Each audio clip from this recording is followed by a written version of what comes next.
Bismillahirrahmanirrahim. Assalamualaikum warahmatullahi wabarakatuh. Kembali lagi di channel Kelas Hukum, tempat kita belajar hukum bersama-sama. Dengan saya sendiri, Muksid Hanafi, selaku legal konsultan di kantor hukum Muhammad Iqbal dan rekan.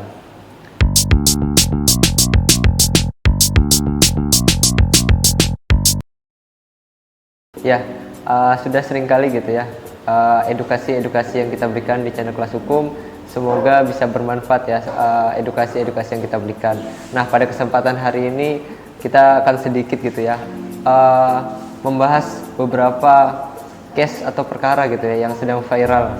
Tentunya kita sudah tidak asing lagi gitu ya, perkara dugaan pembunuhan berencana dari Ferdy Sambo gitu ya, yang sangat terkenal. Hingga saat ini masih belum menemui gitu ya titik terang bagaimana gitu ya kelanjutannya, yang kita masih banyak sekali gitu ya simpang siur dari tersangka 1, tersangka 2, dan juga banyak yang lainnya gitu yang terlibat di dalamnya, dan juga dugaan-dugaan kasus yang lainnya pun turut hadir. Namun pada kesempatan kali ini bukanlah ingin merespon gitu ya tentang kasus itu, melainkan ada istilah-istilah hukum yang timbul gitu ya dari viralnya kasus dugaan pembunuhan berencana tersebut, yang dimana seperti justice kolaborator salah satunya gitu ya, yang mungkin sudah cukup lama ada gitu ya, tapi baru viral gitu ya, baru terdengar gitu ya di telinga masyarakat yang mungkin belum tahu apa istilahnya. Kemudian juga terdapat gitu ya yang baru-baru ini kita dengar secara bersama-sama, yaitu obstruction of justice. Apa sih obstruction of justice itu sendiri? Di mana diaturnya gitu ya? Di dalam kitab Undang-Undang Hukum Pidana gitu ya. Di pasal 221 ayat 1 yang pertama, di sana berbunyi barang siapa dengan sengaja menyembunyikan orang yang melakukan kejahatan atau yang dituntut karena kejahatan, atau barang siapa memberi pertolongan kepada untuk menghindari penyidikan atau penahanan gitu ya oleh kejahatan, kehakiman atau kepolisian, atau oleh orang lain yang menurut ketentuan undang-undang terus-menerus atau untuk sementara waktu diserahi menjalankan jabatan kepolisian. Nah, kemudian di ayat 2-nya berbunyi barang siapa setelah dilakukan suatu kejahatan dan dengan maksud untuk menutupinya, untuk menghalang-halangi atau mempersukar gitu ya suatu penyidikan atau penuntutannya, menghancurkan, menghilangkan, menyembunyikan benda-benda terhadap yang mana atau dengan mana kejahatan dilakukan, atau bekas-bekas kejahatan lainnya, atau menariknya gitu ya dari pemeriksaan lainnya, atau menariknya dari yang dilakukan oleh pejabat gitu ya, kehakiman atau kepolisian, maupun oleh orang lain yang menurut ketentuan undang-undang terus-menerus atau untuk sementara waktu diserahi menjalankan jabatan kepolisian. Nah, dari kedua ayat tersebut yang menjelaskan gitu ya apa itu obstruction of justice ya. Jadi obstruction of justice sendiri pada intinya ialah suatu tindakan menghalang-halangi suatu proses penyidikan di dalam kepolisian.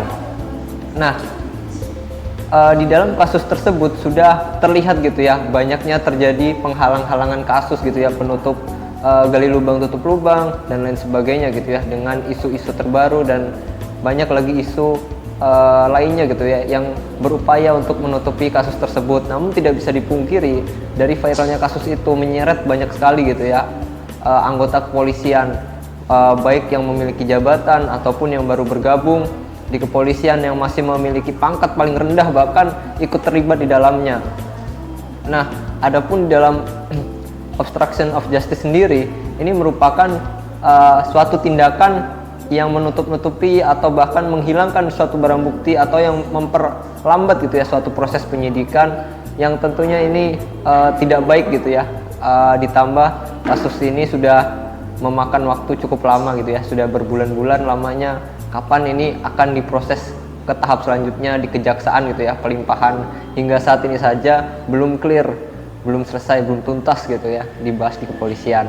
Namun kembali lagi bahwa jika kita amati bersama gitu ya, pada dasarnya banyak pihak, bahkan banyak polisi yang terlibat, ini dapat dikenakan pasal 221 ayat 2 ini, yang merupakan penghilangan gitu ya barang bukti, penyembunyian, dan juga memperlambat dari pemeriksaan sendiri.